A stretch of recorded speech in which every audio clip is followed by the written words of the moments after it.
पिछले श्रृंखला में हमने मीरा पर विचार किया और यह जाना कि विद्यापति और कबीर की तरह यह भी भक्ति काल की प्रसिद्ध कवयित्री थीं, जिन्होंने राजस्थानी भाषा में अपनी रचनाएं प्रस्तुत की, जिसमें कि इन्होंने कृष्ण के प्रति अपनी अनन्य भक्ति दिखाई। दूसरे शब्दों में कह सकते हैं तो यह कृष्ण की अनन्य आराधिका थी। इन्होंने अपना जीवन कृष्ण के नाम पर ही समर्पित कर दिया था, जिसकी झलक हमको इनके पदों में मिलती है। कबीर और विद्यापति की भांति ही इनके भी पद गेय हैं, यानी कि साहित्य जगत से जुड़ा हुआ व्यक्ति या राजस्थान में या बिहार उत्तर प्रदेश में सभी जगह इनके पद गाए जाते हैं।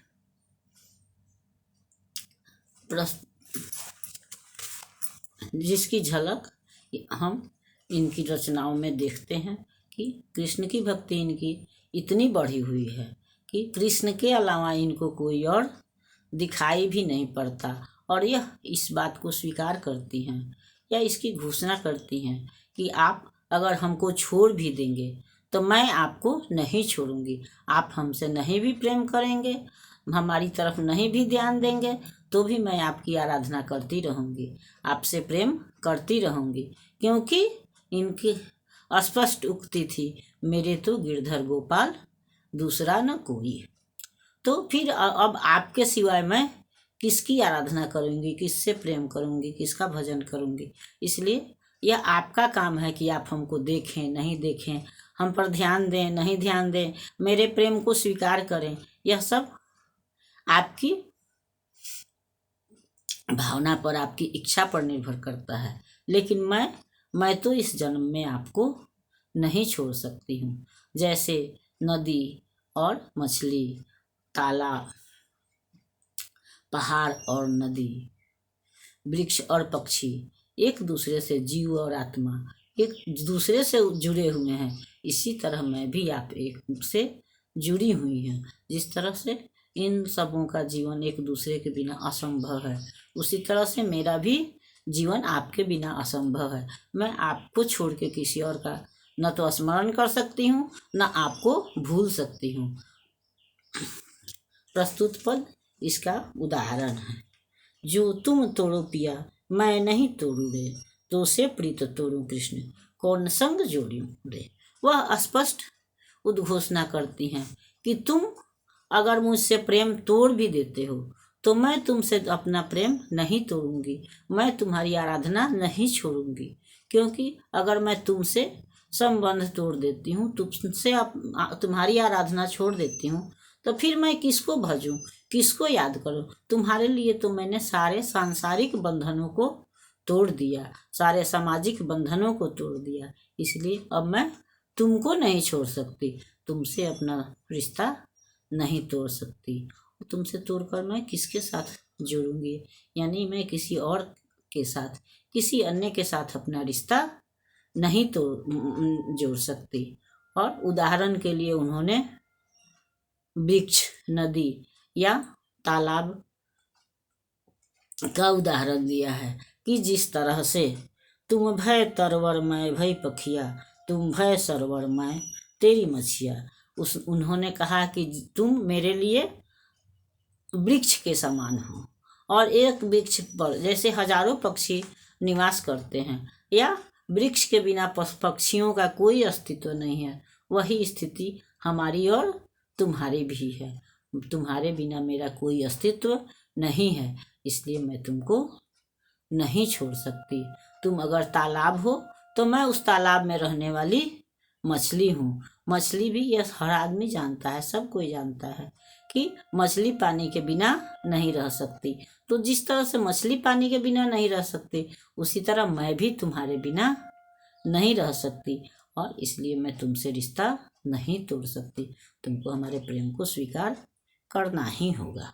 तुम भय गिरिवर मैं भई धारा, तुम भय चंदा मैं भई चकोरा। तो तुम अगर पहाड़ हो तो मैं उस पहाड़ से निकलने वाली नदी हूँ, तुम अगर चांद हो तो मैं चकोर हूँ। यह तो हम जानते हैं कि नदियों का अस्तित्व जो है वह पहाड़ से ही है। उसी तरह से आत्मा का भी अस्तित्व ईश्वर से ही है। यह हर भक्त हृदय जानता है कि दुनिया के सारे जीव जो हैं वह ईश्वर से निकल कर आते हैं और फिर पुनः ईश्वर में ही समाहित हो जाते हैं। जिस तरह की नदी जो है वह पहाड़ से निकल कर आती है और पुनः वह बादल बन करके पहाड़ के ऊपर भी बरस जाती है। तो जिस तरह से हमारा जीवन चक्र है कि ईश्वर से निकल के फिर ईश्वर के पास ही पहुंच जाता है, उसी तरह नदी भी है। कहने का मतलब कि नदी और पहाड़ का जो जिस तरह से रिश्ता है, उसी तरह से हमारा और तुम्हारा भी रिश्ता है। इस रिश्ते को तोड़ा नहीं जा सकता है। जिस तरह से चांद जो है वह चकोर जो है वह चंद्रमा को ही देख करके जीता है, उसी तरह मैं भी तुम्ही को देख कर जीती हूँ। चांद चकोर चांद के बिना नहीं रह सकता, उस तरह से मैं भी तुम्हारे बिना नहीं रह सकती। इसलिए तुमको हमारे प्रीत को जो है वो स्वीकार करना ही पड़ेगा। तुम भय मोती प्रभु हम भय धागा, तुम भय सोना हम भय सुहागा। जिस तरह मोती और धागा का संबंध है, मोती है लेकिन माला वह तभी बनता है जब धागे से जुड़ता है। उसी तरह से जीव भी जब ईश्वर से मिलता है तभी उसकी सद्गति होती है, उसकी मुक्ति होती है, उसका विकास होता है, उत्कर्ष होता है। इसलिए उसके लिए मनुष्य मोती को जिस तरह से धागे से जुड़ना होता है धागा से, उसी तरह से ईश्वर के साथ भी मनुष्य को जुड़ने पर ही उसकी मुक्ति होती है, उसका उत्कर्ष होता है। तो कहने का मतलब मीरा की भक्ति जो है वह अनन्य है। वह जिस तरह से सोना और सुहागा का संबंध है, उसी तरह से मीरा और कृष्ण का संबंध है। मीरा का है प्रभु ब्रज के वासी, तुम मेरे ठाकुर मैं तेरी दासी। मीरा यह कहती हैं कि तुम मेरे ठाकुर हो, यानी तुम मेरे भगवान हो और मैं तुम्हारी दासी हूँ।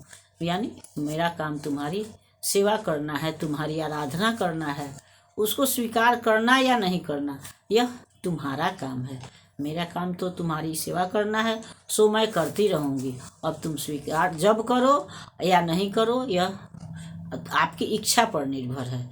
मैं इसके लिए कुछ नहीं कर सकती, लेकिन मैं आपसे प्रीत करना भी, आपकी पूजा करना, आपकी आराधना करना भी नहीं छोड़ सकती। अगली श्रृंखला में हम दूसरे पद पर विचार करेंगे।